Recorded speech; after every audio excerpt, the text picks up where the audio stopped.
I do honestly believe that if you have these five things working for you on your application, it's going to set you apart from other students and it's going to put your foot in the door. So if you want to know these five things that will set you apart, then keep on watching.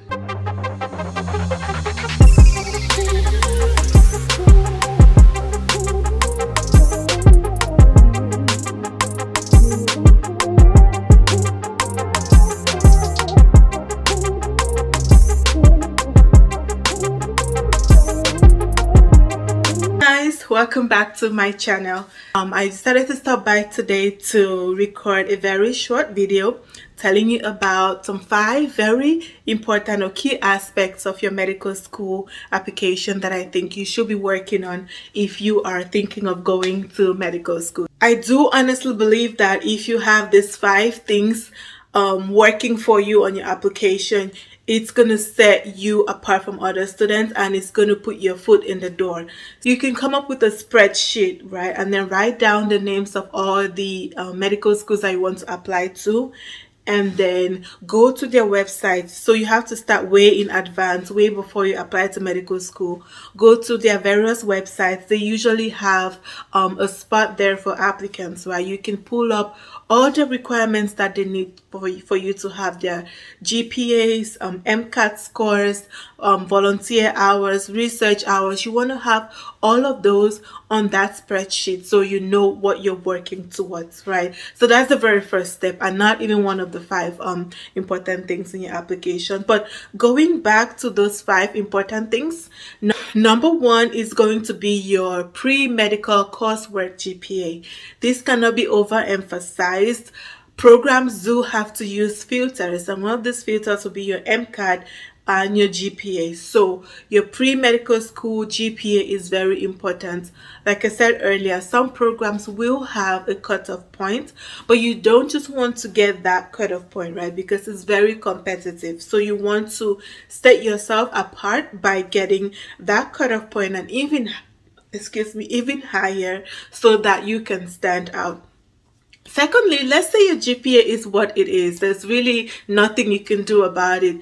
When you go to college, you're usually very young, you're partying and stuff like that. So your GPA is whatever it is at this point. What else can you do? You can work on your MCAT score. The MCAT is a standardized test that is taken by those who want to apply to medical school. It just tells the medical schools where you stand at in regards to your pre-medical coursework, right? And they also use this to filter the thousands of candidates that they have for their limited spots. So you want to really work on your MCAT score, especially if your GPA is blah, but even if your GPA is not blah, even if you have a good GPA, you still want to have a good MCAT score, because again, it is very, very competitive, and so you want to be up there in every aspect, not just up and down, up and down. If you're up and down, fine, it's not the end of the world, but do your best to stand out in every aspect that they're looking at. Number three is going to be letters of recommendation. How do you get letters of recommendation? You can get it from your lecturers. If you do shadow a doctor, they can get you one. If you did any kind of research, they can also get you a letter of recommendation, which speaks about you. It talks about your work ethics, how you were when they did work with you.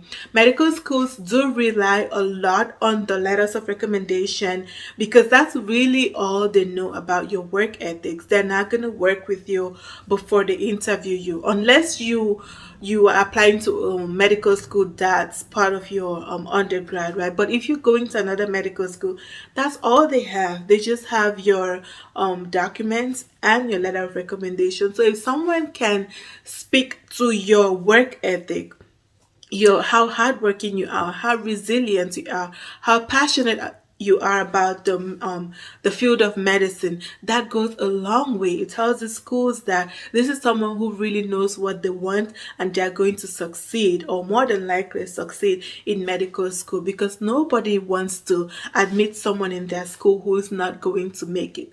So if you can have a really good letter of recommendation, that will be very good for you, and that's going to really help your application. Number four, you want to also work on your extracurricular activities. They want students who are well rounded because it's not just about medicine, you have other aspects of your life. So if you do have your extracurricular activities down and still doing good in your pre medical coursework, that speaks a lot about you. Some things you could be doing, you could be doing your volunteering experiences. You could do your sports, whatever extracurricular activities you're doing. Also stand out in those areas. Some people do research if they have time. Some people do it over their summer break. Whatever time you have, if you know someone who's doing research, someone who works in the lab, if you can get a research opportunity through your school, get that, do your research work and put that on your application. That really goes a long way. Research is also important for those who do have a gap year. Say you graduated a year ago and you have a year, for whatever reason you decided to take a break, which some people do. You can go into research during that time. Something else you could do if you do have a gap year is you can go into a post-bac program. You could do a master's in whatever. MPH is very common in medical school, amongst medical school students, so you could do that. Medical schools are okay if you do have a gap, but you should be able to explain what you did during that time. You cannot just be sitting at home. You should be working on something, because that's pretty much what medicine is. It's continuous learning. So if you do have something that you were doing during that time, that speaks to your abilities of succeeding during medical school. Also, doing a post-bac program, you can get a letter of recommendation from there, and also it can also boost your pre-medical coursework GPA if you had an issue with that. Lastly, networking is also something you can take advantage of. A lot of medical students do have family members in the medical field. They don't necessarily have to be doctors, but if you have someone that can put in a word for you, or if your medical school allows you to participate in different meetings, different conferences that you can meet these people in the medical field, go to those conferences, put yourself out there.